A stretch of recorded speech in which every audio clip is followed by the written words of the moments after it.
بسم اللہ الرحمن الرحیم۔ السلام علیکم۔ ابھی میں نے ماں کی گود میں آنکھیں نہیں کھولی تھیں کہ خالہ نے ایک پھولدار خوبصورت کپڑے میں لپیٹ کر مجھ کو گود میں بھر لیا اور کہا، یہ میرے شجاعت کے لیے اللہ تعالیٰ نے اس دنیا میں بھیجی ہے۔ تبھی وہ میری دادی کی طرف مڑی۔ اماں، گواہ رہنا، میں نے سنبل کو اپنے شجو کے لیے مانگ لیا ہے۔ ہاں بیٹی، ہم کو یہ رشتہ قبول ہے اور میں اس بات کی گواہی دوں گی۔ تبھی پاس بیٹھی خالہ کی ساس مسکرا دی، کیونکہ میری دادی اور شجو کی دادی آپس میں سگی بہنیں تھیں۔ سو رسمی طور پر پالنے میں ہی میرا ناطہ شجاعت سے جوڑ دیا گیا، اور یہ اپنی دو بزرگ خواتین کی رضامندی سے ہوا تھا۔ عمر کے ساتھ ساتھ اس ناطے میں پختگی آتی گئی۔ ہم بچوں کے خیالات کی دنیا بھی وسیع ہونے لگی۔ فطری طور پر ہمارے جذبات کا رخ اسی جانب مڑتا گیا جس طرف ہماری منزل متعین کر دی گئی تھی۔ یہ لڑکپن کا زمانہ تھا۔ میں بھی اور لڑکیوں کے ساتھ سوات کی ایک حسین وادی میں بھیڑیں چرانے جایا کرتی تھی۔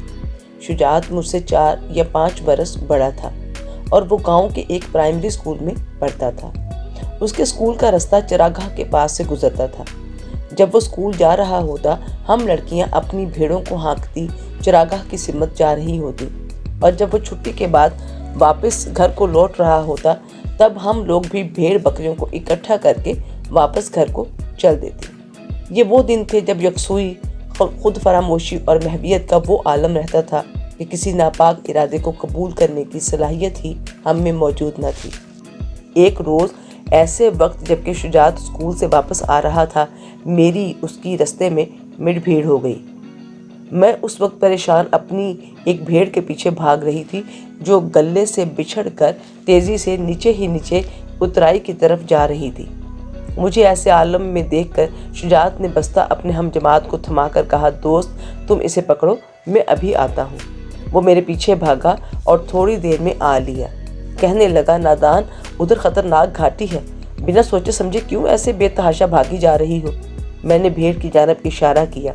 ٹھیک ہے، میں نے دیکھ لیا ہے، اب تم جاؤ اور اپنا گلہ سنبھالو، اس کو میں لے کر آتا ہوں۔ میں واپس لوٹی اور اپنے گلے کو چراگاہ سے ایک جگہ میں اکٹھا کرنے لگی۔ تھوڑی دیر بعد شجاعت باغی بھیڑ کو گھیر کر اوپر لے آیا جو کہ اترائی کی طرف دوڑ پڑی تھی۔ اس روز اس نے مجھے کہا تھا، سنبل، کیا ہی اچھا ہو کہ تم اسکول جایا کرو۔ اسکول اماں بھیجے تو میں جاؤں؟ تم اپنی امی کو کہو، وہ میری اماں کو اس بات پر راضی کر لے۔ اچھا، میں کہوں گا، وہ بولا، پر اب تم گھر جاؤ۔ عمروں کے بڑھنے سے ہماری ملاقاتوں میں کمی آ رہی تھی۔ اس وقت میں 5ویں جماعت میں پڑھ رہی تھی اور شجاعت 10ویں میں تھا، جب ہمارے علاقے کے حالات کچھ ایسے ہو گئے کہ ہم لڑکیاں اکیلی نہ جا سکتی تھیں۔ لہٰذا میری سہیلیوں کو اسکول چھوڑنے ان کے بھائی جانے لگے، مگر میرا کوئی بھائی نہ تھا۔ لہٰذا یہ فریضہ امی نے شجاعت کو سونپ دیا کہ وہ مجھے میرے اسکول پہنچانے اور لانے کا پابند ہے۔ کچھ عرصے بعد پھپھو ماں فیملی ہمارے گاؤں میں آ کر رہنے لگی، کیونکہ جہاں وہ پہلے رہائش پذیر تھی وہاں کے حالات زیادہ دگرگوں ہو گئے تھے۔ والد صاحب نے اپنا ایک خالی مکان رہنے کو انہیں دے دیا۔ وہ روز میرے ساتھ شجاعت کو اسکول جاتے دیکھتی تو تیوری پر بل ڈال لیتی۔ اب صورتحال یہ تھی کہ دائیں جانب خالہ کا گھر اور بائیں طرف پھپھی آباد ہو گئی، جبکہ درمیان میں ہمارا مکان تھا۔ جب میرے والد کی اس بہن کو علم ہوا کہ میرا رشتہ شجاعت کو دینا طے ہے، ان کو یہ بات سخت ناگوار گزری کہ اکلوتی لڑکی کو باپ کی وراثت سے جو ملے گا وہ اس کی خالہ کے گھر جائے گا۔ ان کا بھی ایک نکما بیٹا تھا جو عادات و خیالات سے پست فطرت کا مالک تھا۔ پھپھو نے اپنے فرزند سے مشورہ کیا۔ اس نے جواب دیا، مجھے سنبل پسند ہے، آپ ضرور ماموں سے رشتے کی بات کریں۔ آپ کے بھائی کی جائیداد پر آپ کا حق ہے، نہ کہ ان کی سالی کا۔ اب پھپھی صاحبہ اپنے بیٹے کے لیے ہمارے گھر رشتے کی بات کرنے آ گئیں، حالانکہ ان کو میرے اور شجاعت کے رشتے کا بخوبی علم تھا۔ امی نے نہایت نرم لہجے میں ان کو باز رہنے کی تلقین کی، مگر انہوں نے بھی جو جی میں ٹھانی تھی اسے پورا کرنے کا تہیہ کر لیا۔ میری ماں کے طرز گفتگو سے اندازہ کر لیا کہ یہ ضرور ان کو خالی دامن لوٹانے والی ہیں، لہٰذا بیٹے سے جا کر کہہ دیا کہ تم زیادہ امید نہ لگانا، تمہاری ممانی کے تیور بھانپ لیے ہیں، وہ کسی طور ہماری مرادوں کا پھول تمہاری جھولی میں نہ ڈالے گی۔ میں بھی شہیر کا بیٹا نہیں جو سنبل کو اپنی دلہن بنا کر نہ لے آؤں۔ قسم کھاتا ہوں ماں کہ تیری جھولی کو مرادوں کے اس پھول سے ضرور بھروں گا، تم دیکھ لینا۔ 10ویں پاس کرنے کے بعد شجاعت کا اسکول سے سلسلہ ختم ہو گیا۔ خالو کا خیال تھا کہ اب اس کو اپنا ٹرک سونپ دیں گے تاکہ وہ فروٹ دیگر بڑے شہروں کے آڑھتیوں کو سپلائی کرنے میں ان کی مدد کرے، لیکن ان دنوں ملکی فضا سازگار نہ رہی تھی اور ہمارے باغ بھی سنسان ہو رہے تھے۔ سبھی لوگ ہاتھ پہ ہاتھ دھرے بیٹھے تھے۔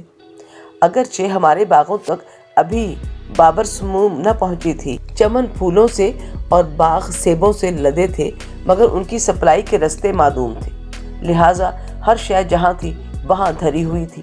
شہر میں اکثر اسکول بھی بند تھے، ماں سوائے دور دراز گاؤں کے اسکولوں کے کہ جہاں ابھی اب ہم پڑھنے جا رہے تھے۔ ایک روز جب شجاعت مجھ کو اسکول سے لے کر آ رہا تھا، اچانک تیز بارش شروع ہو گئی۔ طوفانی ہواؤں کے جھکڑ اتنے تند تھے، لگتا تھا کہ پاگل ہوا ان کو جڑ سے اکھاڑ ڈالے گی۔ رستے پر پھسلن تھی اور سروں کے اوپر پہاڑوں سے ٹوٹ ٹوٹ کر بڑے بڑے پتھر رستے میں گرتے جاتے تھے۔ عمر بھر میں پہلی بار ہم نے ایسی غضبناک طوفانی بارش دیکھی تھی۔ شجاعت میرا ہاتھ پکڑے تھا اور ہم پتلی سی پگڈنڈی پر سہمے سہمے چل رہے تھے۔ کپڑے بھیگ جانے سے شدید سردی لگنے لگی، میرے دانت بج رہے تھے اور میں کانپ رہی تھی۔ بجلی کے کوندوں کی لپک سے ڈر کر ہم درختوں تلے بھی پناہ نہ لے سکتے تھے۔ درختوں پر بیٹھے بندروں کی چیخ و پکار الگ دہشت زدہ کیے دیتی تھی۔ جب ہم ایک موڑ پر پہنچے، ہم کو رستے کے کنارے ایک ٹرک کھڑا نظر آیا۔ لگتا تھا کسی نے بارش سے بچنے کو اسے ایک جانب کھڑا کر دیا تھا، مگر اس میں ڈرائیور موجود تھا اور نہ کوئی اور شخص۔ وہ لوگ نہ جانے کدھر جا چھپے تھے۔ تھوڑا سا آگے چلے تو سڑک کنارے ایک کٹیا نظر آئی جس کی دیواریں پتھروں کی بنی ہوئی تھیں اور چوکھٹ میں مضبوط دروازہ نصب تھا۔ ہم ہمت کر کے اس کی طرف گئے تاکہ یہاں تھوڑی دیر ٹھہر کر بارش سے پناہ لے سکیں اور بوچھاڑ سے بچ سکیں۔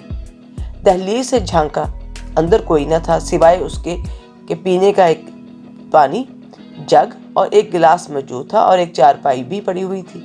ہم کو یہ چھوٹی سی کٹیا کسی محل سے کم نہ لگی۔ ہم اس میں گھس بیٹھے اور بارش رکنے کا انتظار کرنے لگے۔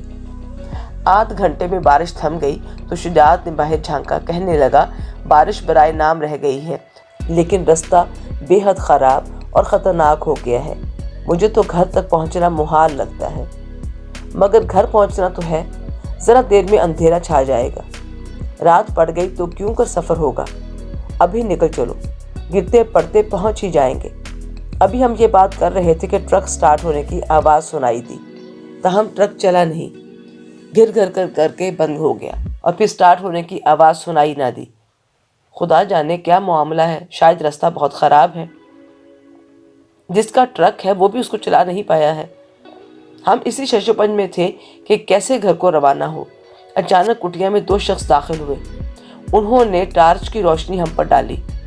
میں نے کہا تھا نا بابا جان، ممانی شجاعت کے ساتھ سنبل کو اسکول بھیجتی ہیں، یہ بہت بڑی غلطی کر رہی ہیں۔ اس سے پہلے بھی کئی بار میں نے ان کو اس کٹیا میں جاتے دیکھا تھا، مگر میں چپ رہا کہ شاید مجھے ہی جھوٹا کہا جائے گا اور ماموں ممانی میری بات پر یقین نہ کریں گے۔ لیکن بابا جان، آج آپ نے خود دیکھ لیا ہے اپنی آنکھوں سے ان کو یہاں۔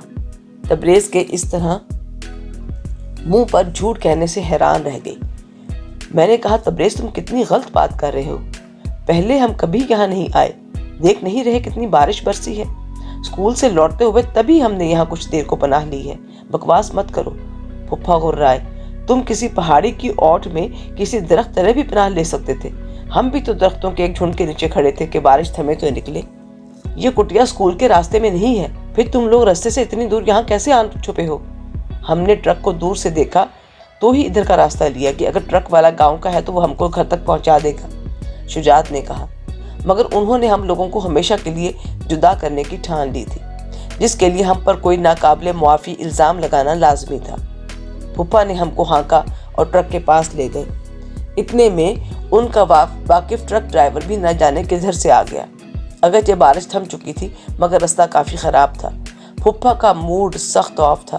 انہوں نے میرے والد کو یہ واقعہ غلط رنگ دے کر سنایا اور پھپھی نے بھی فیصلہ کن انداز میں کہہ دیا کہ وہ ہرگز شجاعت سے میری شادی نہ ہونے دیں گی، جو شادی سے قبل ہی مجھے برائی کے رستے لے جا رہا ہے۔ ان کے واویلا کرنے پر میرے باپ کے دل میں بھی شجاعت کی طرف سے میل آ گیا اور وہ اس کو حقارت بھری نظروں سے دیکھنے لگے۔